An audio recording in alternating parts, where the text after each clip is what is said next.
What's up, loves? I'm your host, Kat Lazo, and welcome to another episode of Engage by Uplift, a video series aimed at having real talk for real change when it comes to sexual assault. If you have been sexually assaulted, one of the many things that will run through your mind is whether you're going to report it to the police, to your school, or another type of authority. Your friends, your family, or a significant other may have opinions on how you should proceed, but ultimately, it's up to you. What are some pros and cons to reporting? The most obvious reason to report is to seek out justice. After all, if you were violated, then the police or the school should investigate and take action. When the system works correctly, violent and dangerous criminals are held accountable for their actions. The police are meant to protect and serve the community, but many folks don't trust the police to do a good job. For many Black and brown folks, the police are actually a hostile presence. In some cases, the police themselves might minimize what has happened to you or refuse to investigate at all. Or in my personal experience, the police officers themselves may make sexual advances at you while you're trying to report a case.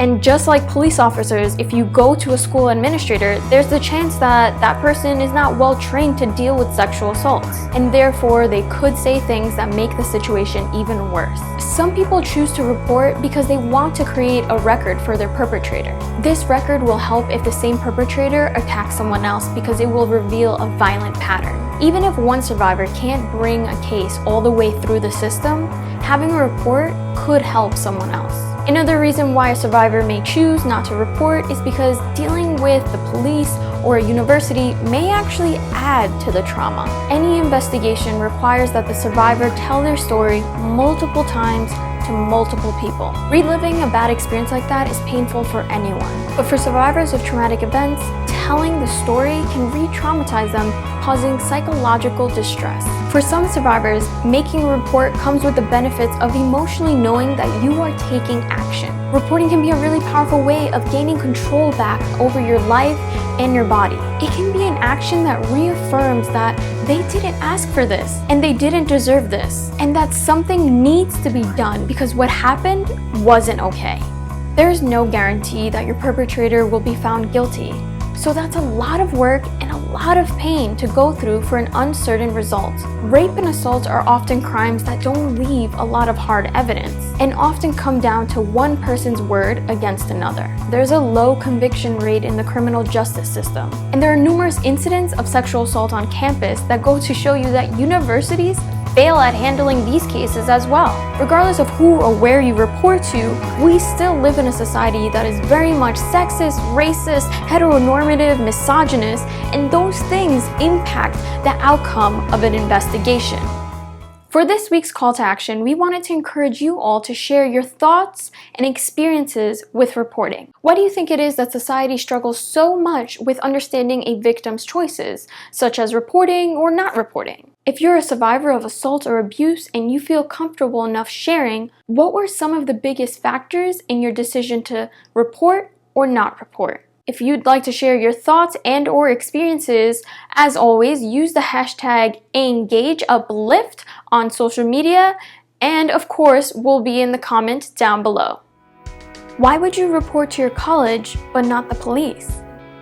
Colleges have an obligation to ensure that all students have an equal access to education. This means that if you were assaulted, they are required to get you what you need in order to feel safe on campus and to finish your classes. If your attacker is in one of your classes, there's a possibility that you could work something out with your professor in order to continue taking the course and avoid your attacker. If you don't report but you still want to avoid your attacker, it would become the burden of the survivor to pay for new housing or even eat the cost of dropping out. Unlike the criminal justice system, colleges have the ability to act quickly in response to reports and ease the emotional and financial burden of survivors. Though, as mentioned previously, many universities are still failing at holding predators accountable. Make sure to check out some of the stories of the folks who are fighting against sexual violence on campus in the description box down below.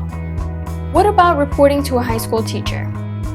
If you are under 18, you are below the age of consent in most states. If you report an assault to some type of authority at your school, like a guidance counselor or a teacher, they are most likely a mandatory reporter that will have to alert the police. When a mandatory reporter makes their report, they'll share your story with the police, but your identity will remain confidential. If you do decide to report, it's a good idea to have a strong support network in place. School administrators, police, lawyers, judges, they're not always equipped to support survivors in the aftermath of an assault.